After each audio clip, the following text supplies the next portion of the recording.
ఇప్పుడు అమరావతిలో ఇన్వెస్ట్ చేసే వాళ్ళకి ఎలాంటి జాగ్రత్తలు తీసుకోవాలి అంటే మీరేం చెప్తారు? జాగ్రత్త అనేది మీరు పెట్టే అమౌంట్ బట్టి గవర్నమెంట్ తాలూకా డెవలప్. ఇప్పుడు ఎవరైనా అమరావతికి ఎక్కడైనా కొనుక్కునేటప్పుడు ఒక 5-6 ఫ్యాక్టర్స్ చెప్తాం. బేసికల్గా మీ సైట్ ఏ జోన్లో పడుతుంది, residential Zona, peri urban Zona, లేకపోతే మిగతా 111 జీవోలో ఉంది ఒకటి. రెండోది, మన సైట్కి ఒక 5 కిలోమీటర్ అంటే 10 కిలోమీటర్ ఫ్యూచర్లో ప్రైవేట్ డెవలప్మెంట్స్ ఏమొస్తున్నాయి, గవర్నమెంట్ డెవలప్మెంట్స్ ఏమొస్తున్నాయి, బేస్ వాల్యూ ఎంత ఉంది, రిజిస్ట్రేషన్ వాల్యూ ఎంత ఉంది, మార్కెట్ వాల్యూ ఎంత ఉంది, మనం సర్వే చేసుకోవాలి. మనం ఎక్స్ ఏరియాలో సపోజ్ తుళ్ళూరులో కొనుక్కుంటాం, తుళ్ళూరుకి ఒక 5 కిలోమీటర్ చుట్టూ మీరు సర్వే చేసుకోవాలి. Don't go by what builder is saying, what developer is saying. You appoint an agent or you your self survey. ఒక 2-3 రోజులు టైం. చాలామంది ఇన్వెస్టర్ ప్రాబ్లం టైం ఉండదు. 2 కోట్లు పెడతారు, టైం ఉండదు. 2 కోట్లు పెడితే 2 రోజులు టైం స్పెండ్ చేయాలి లేదా?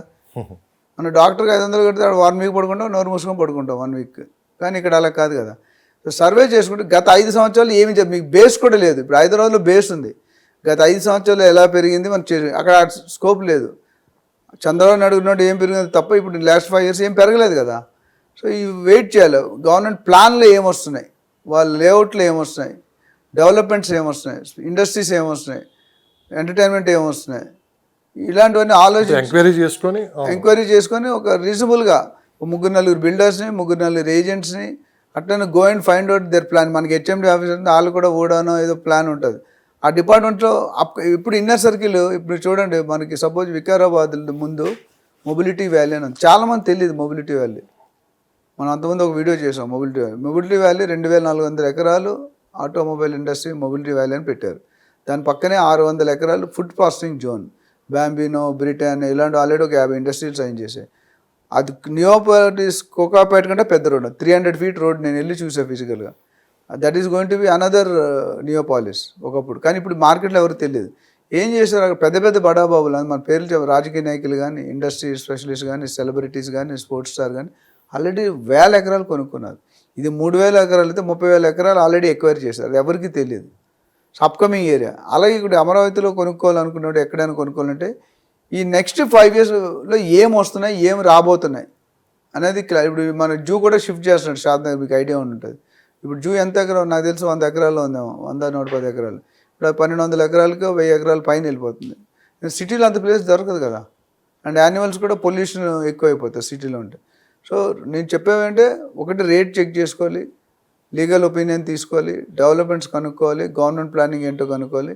ఇవన్నిట్లో వేసుకొని ఒక ప్రైస్ అరైవ్ అవ్వాలి. Plus take opinion of real estate adviser or consultant or agent who can guide you. ఎందుకంటే వాడు డే ఇన్ డే అవుట్ అక్కడ తిరుగుతారు. మా శిష్యులు చాలామంది ఇప్పుడు కొంతమంది ఏజెంట్స్గా ఉన్న వాళ్ళు, బిల్డర్ ఉన్న వాళ్ళు షిఫ్ట్ అయిపోయారు. గుంటూరులోనే ఆఫీసే పెట్టేశారు. ఇప్పుడైతే ఏం లేదు వాళ్ళకి. గుంటూరులో కానీ ఆఫీస్ పెట్టేసి చిన్న ఆఫీస్, శాటిలైట్ ఆఫీస్ అంటాం, 1000-2000 అడుగులు ఆఫీస్ పెట్టారు. వాళ్ళ ఉద్దేశం అంటే ఇప్పుడు కాబట్టి నెక్స్ట్ 3 to 5 years పెరుగుతాయి సార్ అనే ఉద్దేశం వెళ్ళారు. డెఫినెట్గా పెరిగితే you have to wait and watch దానికి. సో ఎవరైనా దీని మీద ఇంకా కంప్లీట్ అవగాహన కావాలి, ఇంకా కంప్లీట్గా మనం తక్కువ టైంలో మాట్లాడుతున్నాం కాబట్టి ఎంటైర్ ఏపీ కూడా మేము సర్వే చేస్తున్నాం. డెఫినెట్గా పాజిటివ్ ట్రెండ్ కనిపిస్తుంది, పెరగాలి. I wish both Telangana and AP కూడా తెలంగాణ స్థాయికి రావాలని డెఫినెట్గా కోరుకుంటాం. Because being an Andhra right. మొత్తం దేశం మొత్తం మీద క్లైమేట్ విషయంలో అత్యంత కూలెస్ట్ ప్లేస్లు రాజధానిలో ఏంటి, మీరు ఏం చెప్తారు? ఆబ్వియస్లీ హైదరాబాద్ అండ్ బెంగళూరు కొద్ది పొల్యూషన్ అయిపోయింది. కానీ మొత్తం మీద వాతావరణం అయితే చాలా వాతావరణం బాగుంటుంది. ఒక 20 years బ్యాక్ అయితే నేను బెంగళూరే చెప్పేవాడిని. ఇప్పుడు బెంగళూరుని కొద్దిగా సెకండ్ రేట్లో పెడుతుంది. ఎందుకంటే నేను హైదరాబాద్లో ఉన్నానని మీరు హైదరాబాద్ కాదు. బెంగళూరులో ఏమైందంటే ఎయిర్పోర్ట్కి వెళ్ళాలంటే 3 గంటలు పడుతుంది. మన హైదరాబాద్కి అవసరం లేదు. మీరు 50 kilometers you can go in 45 minutes. ఏదైనా కానీ మొత్తం కూలెస్ట్ ప్లేస్లో కూలెస్ట్లో ఒకప్పుడు ఈవెన్ పూణే కూడా కొద్దిగా ఉండేది. ఒకప్పుడు ఫస్ట్ బెంగళూరు ఉండేది, హైదరాబాద్ ఎక్కడ ఉండేది కాదు. బెంగళూరు, హైదరాబాద్, మిగతా కొన్ని అంటే షిమలా అవన్నీ తీసండి. అవి ఎట్లా ఊటీ అవన్నీ కూలుకుంటాయి. అవి కాకుండా అవి కాదు నేను అనేది జస్ట్ మన ఈ రెండిట్లో చూసుకుంటే నేనైతే ఇప్పుడు హైదరాబాద్ నెంబర్ 1 రేట్ చేస్తాను. ఢిల్లీ తీసుకున్నామంటే అక్కడ హైయెస్ట్ ఎండలు ఉంటాయి, అది అంతే కూల్గా ఉంటుంది. అవును. మిగతా చెన్నై తీసుకోండి, బాంబే తీసుకోండి, చెన్నైలో కూల్గా ఉంటుంది కానీ హ్యూమిడిటీ ఉంటుంది, తేమ, గాలిలో తేమలో బంక అయిపోతాయి. నేను ప్రధానంగా ఇప్పుడు మనకి అమరావతిలో ఇది ఒక పెద్ద సమస్యగా అయితే ఉంది. దీన్ని ఎవరు మార్చలేమనుకోండి. అంటే ఈ క్లైమేట్కి పబ్లిక్ ఎంతవరకు అక్కడ అంటే ఇప్పటి వరకు ఈ వాతావరణానికి అలవాటు పడి ఒకసారిగా షిఫ్ట్ అవ్వాలంటే ఎంతమంది దీన్ని దృష్టిలో పెట్టుకొని అక్కడికి షిఫ్ట్ అవుతారంటే? నేను చదువుకునేటప్పుడు వైజాగ్లో చదువుకున్నా. ఇప్పుడు నేను వైజాగ్ వెళ్తే వైజాగ్ వెళ్ళడానికి ఇష్టపడట్లేదు నేను. ఈవెన్ విజయవాడ ఏం తక్కువ చాలా ఏం ఉండదు, విజయవాడ కూడా టాప్. చాలా ఎండలు ఎక్కువ. కాకపోతే అక్కడ ఇక్కడ ఏంటంటే గాలిలో డిఫరెన్స్ ఉంది. ఉమ్. ఇక్కడ మీరు ఎంత ఎండ, వైజాగ్లో ఎప్పుడు ఎండలు పీక్ వెళ్ళవు, మళ్ళీ మనకంత వెళ్ళవు. మనం 45-46 టచ్ అయింది ఎండలు. ఇప్పుడు నిన్న మనం కూడా బాగా పెరిగింది. కానీ మనకి గాలి ఫ్లో ఉంటుంది. ఆ గాలి ఫ్లో వల్ల మనం రిలాక్స్ అయిపోతాం. వైజాగ్లో కానీ, చెన్నైలో కానీ, ముంబైలో అన్ని ఆల్ ఓవర్ ఇండియా తిరిగాను, రాష్ట్రాలు అన్నీ కూడా డిస్ట్రిక్ట్ లెవెల్లో తిరిగాను. ఆ ఫెసిలిటీ, ఆ చాయిస్ అదేంటి అది మన చేతిలో కాదు, న్యాచురల్ కెలామిటీ, వాతావరణ కండిషన్ మీ కంట్రోల్, నా కంట్రోల్. కొంతవరకు గ్లోబల్ వార్మింగ్ కానీ ఓన్లీ పరిస్థితి ఏంటంటే, మన కేసీఆర్ గారు 25 లక్షల మొక్కలు నాటామని కార్యక్రమం పెట్టి, అలాంటి మొక్కలు పెడితే కొద్దిగా కంట్రోల్ చేయొచ్చు. కానీ otherwise it is not in our control, you have to go with the temperature. And మీరు కొత్తగా సెట్ పెద్దగా ఉంటుంది. ఏపీలో ఉన్న వాసులే ఏపీకి ప్రిఫర్ చేస్తారు. నార్త్ ఇండియా కూడా వచ్చి ఏపీలో పెట్టడానికి ట్రై చేయడు, కానీ హైదరాబాద్లో పెట్టడానికి ట్రై చేస్తాడు. మీకు ఇంకా తెలిసే ఉంటుంది, Hyderabad in the talks it's under serious consideration for second capital of India. అది అవుతుంది అంటే గత 10 సంవత్సరాలుగా చెప్తున్నారు. మోడీ గారు వెరీ సీరియస్ ఉన్నారని, యూనియన్ టెరిటరీ చేయాలన్నా లేదా సెకండ్ క్యాపిటల్ ఆఫ్ ఇండియా చేస్తే ఇంకా హైదరాబాద్ని ఎవడు పట్టుకో. ఈ క్లైమేట్ ప్రాబ్లం ఎంతవరకు ఎఫెక్ట్ చేసే అవకాశం ఉందట అమరావతి?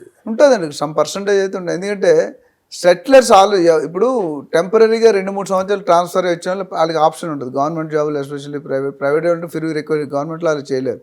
వాళ్ళు మ్యాండేట్ ఉంటుంది, కొన్ని రూల్స్ ఉంటాయి, రోస్ట్రీ ఉంటుంది, అలా చేస్తారు. అయితే పర్మనెంట్గా సెటిల్ అవ్వాలి అనుకునే వాళ్ళు పర్సంటేజ్ చూస్తే ఈ మొగ్గు ఇటువైపే చూపిస్తారు అక్కడికంట. కొంతమంది తప్పదని, ఇప్పుడు అమ్మ నాన్న సెటిల్ అయిపోయి ఓన్ హౌస్ ఉన్నాయి, ల్యాండ్స్ ఉన్నాయని వాళ్ళు వెళ్తారు నచ్చకపోయినా, లేదా సెకండ్ హౌస్ కింద పెట్టుకుంటారు. But if you see the percentage between Telangana and AP, definitely the percentage will be much on the higher side to the Telangana. Thank you sir, thank you, very valuable. Thank you. Thank you అండి.